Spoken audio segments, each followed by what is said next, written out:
I've decided to buy a luxury car. Honestly, it's more than I need, but my parents are also considering a new vehicle, and this one might be perfect for them. Since marrying Anthony, I've noticed some changes in his behavior.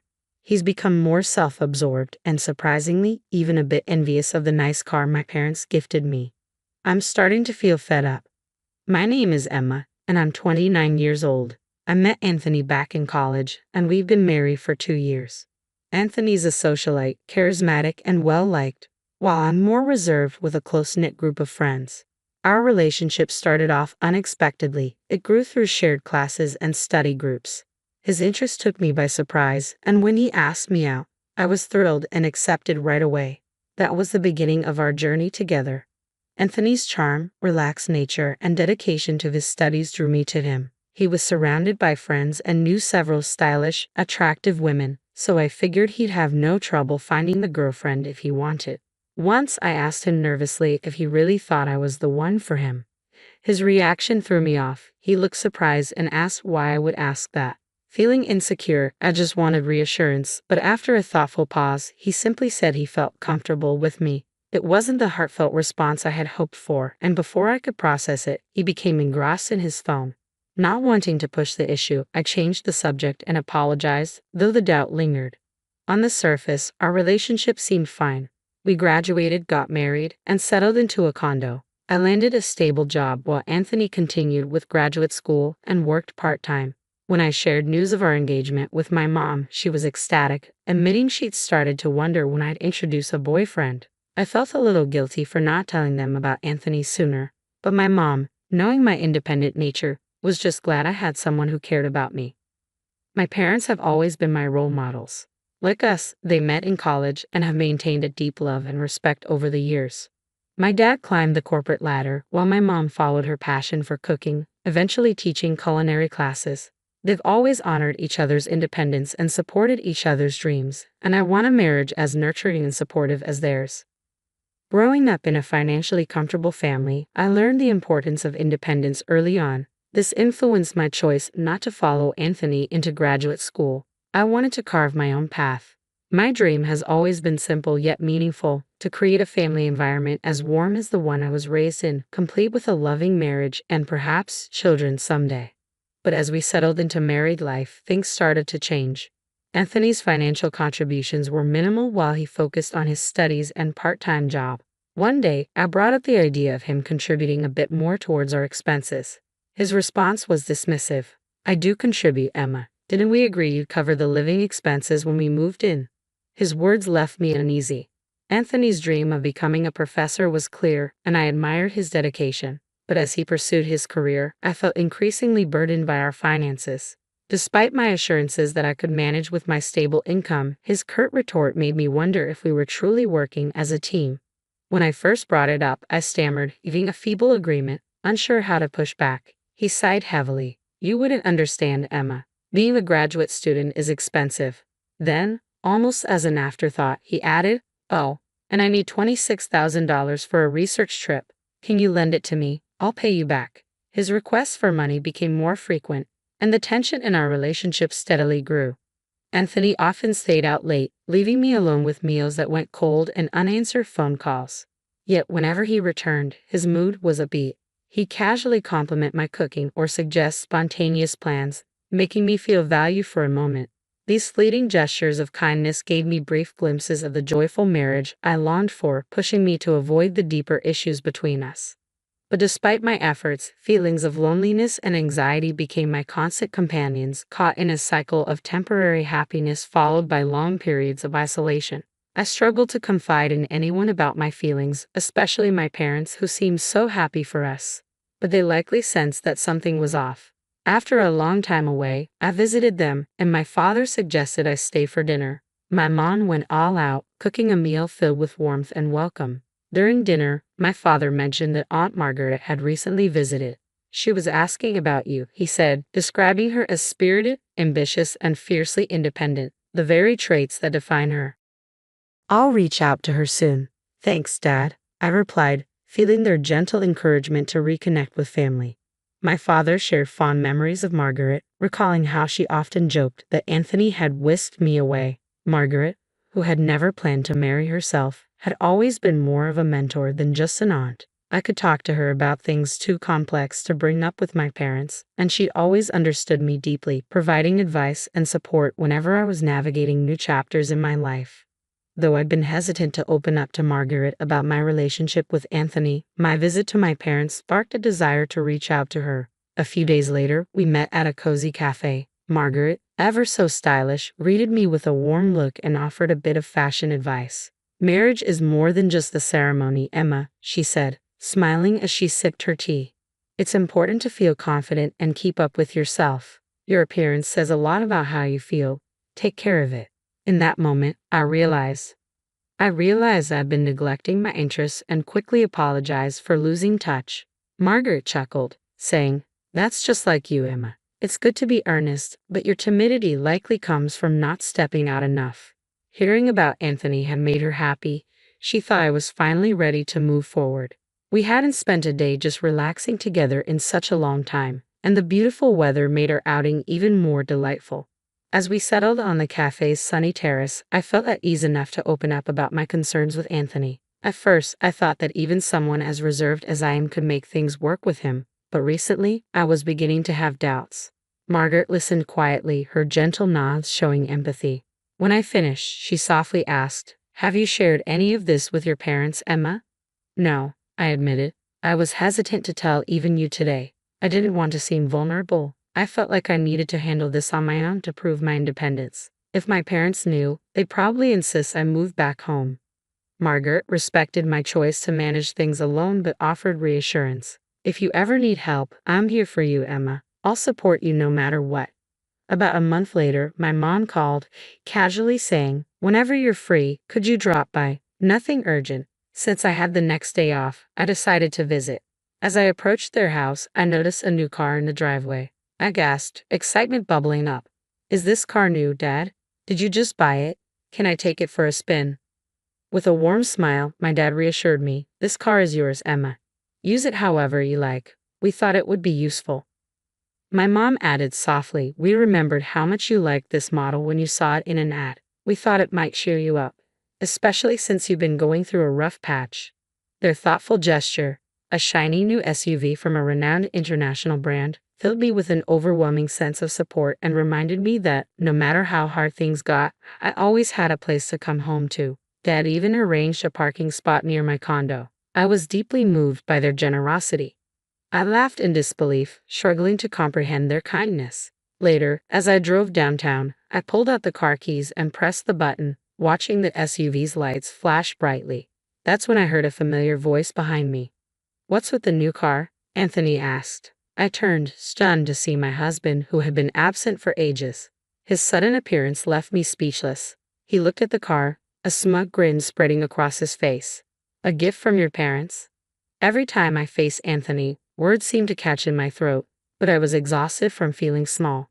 "Anthony, don't you care anymore? Do you even care about me?" I managed, my voice trembling but brimming with newfound courage. His response was sharp and dismissive. "Are you just realizing this now? Did you really think I loved you all this time? It's ridiculous how hopeful you are." His mocking laughter stung, and something within me snapped. "Then why did you marry me?" I shot back, louder than intended. Anthony's expression darkened, his voice cold and blunt. "Oh, so you're going to be that blunt? Marrying you was just convenient. And now, what? You want the car too? It's wasted on you." I was stunned by the harshness of his words. Seemingly unfazed, he added with chilling indifference, "We're getting a divorce. And without me, you'll never find another man. Think about that." With that, he turned and left without a second glance, leaving me feeling shattered yet oddly resolute. Sitting in the driver's seat, I fought to calm myself, my mind racing. After a few days of reflection and a heartfelt conversation with Aunt Margaret, I agreed to the divorce and moved back in with my parents, who welcomed me with open arms. Life felt peaceful again, if only for a while. But that peace was short-lived. One afternoon, Anthony appeared at my parents' house, his parents in tow. They all settled stiffly into the living room, and Anthony's father spoke first, his tone stern. "We're here to discuss our son's divorce." As the conversation began to unfold, I felt a surge of determination rise within me. This time, I wouldn't be silenced. "If you don't agree to the divorce," I started, my voice steady, Then let me make myself clear. I warned Anthony that I would leverage Brian's connections at the university to jeopardize his future. It wouldn't take much to tarnish the career of a junior registrar if their daughter filed a complaint. Anthony, who suddenly seemed more concerned, was taken aback by my assertiveness. He viewed my tactics as aggressive and intimidating. His father vehemently argued, "We could easily contest the divorce, Emma. Beneath her simple appearance, she's manipulative and greedy. Poor Anthony. I've heard she even paid him to stay away. She must have entertained other men. We should take this to family court and claim that Anthony was coerced into this divorce." But if Emma were to make a genuine apology, perhaps things could be different. Just then, Aunt Margaret suggested that relinquishing the SUV might help smooth things over. Anthony and his parents listened quietly, absorbing his father's protests. At that moment, the doorbell rang. My mom answered it, and Aunt Margaret walked in, her presence instantly shifting the atmosphere. "Sorry I'm late," she said, joining the tense gathering. Anthony's family, who had only met her once at my wedding, looked surprised. "What are you doing here?" Anthony's mother exclaimed, visibly annoyed. "It's rude to barge in like this. We're in the middle of something." Unfazed, Margaret replied, "You've heard about Anthony's divorce, haven't you?" "How would an outsider like you know about this?" Anthony's mother challenged. Margaret continued calmly, "I was informed by my brother earlier. I couldn't miss such an important moment for my niece." Anthony's mother shot back, "You're probably here to stop the divorce or for money. Are you still going to make accusations after seeing this?" Without missing a beat, Margaret pulled a stack of documents from her bag and spread them out on the table for everyone to see. "I hired a private detective to look into this," she revealed. "It turns out Anthony has been cheating on Emma with multiple women. He hardly came home because of it, taking advantage of Emma's kindness and even asking her for money." The revelation left everyone in stunned silence, and the tone of the meeting shifted dramatically as they processed the weight of Margaret's findings. I was deeply immersed in my university research, so when I finally made it home, we spent quality time together, sharing meals and exploring the world outside. To outsiders, we appeared like any other married couple. "Say something, Emma," Anthony pleaded, his voice tinged with desperation. "You don't need to defend yourself," his father quickly reassured him, eager to regain control of the situation. Margaret's unexpected intervention had illuminated the harsh reality of my troubled marriage, revealing Anthony's deceit and the manipulation I had endured. This new information forced everyone, especially Anthony's parents, to reconsider their approach to the divorce negotiations. "It's not your fault," Anthony's mother hastily added, clutching the documents suspiciously. "These must be fabricated. Our Anthony would never do such things. He's a kind, outstanding son." "Kind to his parents, maybe," Aunt Margaret interjected sharply, her calm demeanor belying her evident resolve. She pulled out a photograph from the stack of documents. "I was at a hotel for a business meeting recently and saw Anthony there with another woman, looking quite cozy. I had the detective investigate Anthony as well, and the results confirmed my suspicions." Anthony's mother's face drained of color as she grabbed the documents to examine them closely. "What is this, Anthony? How long has this been going on? These are all lies, aren't they?" she demanded, her voice trembling. Anthony tried to snatch the documents back, denying everything, but it was too late. The seeds of doubt had been sown. "You've been cheating on me. The car you wanted so badly was for her, wasn't it?" his mother accused, her voice cracking under the strain. No matter how much Anthony tried to soothe her, his mother was inconsolable. She stormed out of the house, tears streaming down her face, with Anthony stumbling after her, trying to explain. Amidst the chaos, he blurted out, "Hey, wait, what about me?"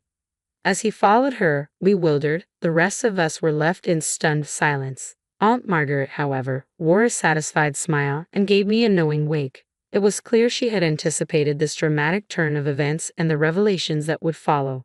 After the tumultuous scene, Aunt Margaret confided in me that Anthony's parents had eventually separated. "You won't fall for such a terrible man again," she assured me, her tone protective yet empowering. "Let's focus on making you even more resilient. I'll teach you everything I know about grooming and self-care." Despite her busy schedule, Aunt Margaret made time for me, taking me out for meals and shopping trips. During this period, I absorbed a great deal from her, gaining a new perspective on self-care and confidence.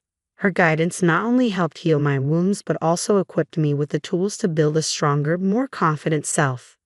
A year after my divorce, I made a life-altering decision to enroll in graduate school. This period marked a time of intense personal growth and transformation. One day, while waiting at a street intersection, I heard my name being called. I turned around to see Anthony, my ex-husband. He seemed genuinely surprised by my appearance and remarked on how much I had changed. At first glance, I barely recognized him. The man who once knew me as his unremarkable ex-wife now saw a woman who had blossomed into confidence and beauty. Meanwhile, Anthony's life had taken a sharp decline following his parents' very public and scandalous divorce. He had dropped out of graduate school after Kyle and Karen withdrew their financial support amidst the turmoil he had caused. Struggling to cover his tuition and living expenses, the carefree lifestyle he once enjoyed had become a distant memory. The women who had once shown interest in him had moved on, and his former social status had seemingly evaporated overnight. As Anthony was about to suggest we catch up, Jonathan, the man I was currently dating, approached us, his timing perfect and signaling a clear demarcation between my past and the new chapter I was embarking on, one that no longer included Anthony. Nearby, a group of women couldn't help but admire Jonathan, wondering aloud if he was a model. Observing my brief exchange with Anthony, Jonathan gave him a polite nod and said, "It's okay, we're done here. Let's go," taking my hand confidently. Anthony remained rooted to the spot, visibly shocked as Jonathan and continued on our way. My gaze stayed fixed ahead, concentrating on the road and the bright prospects that lay before us. I didn't glance back even once as we departed.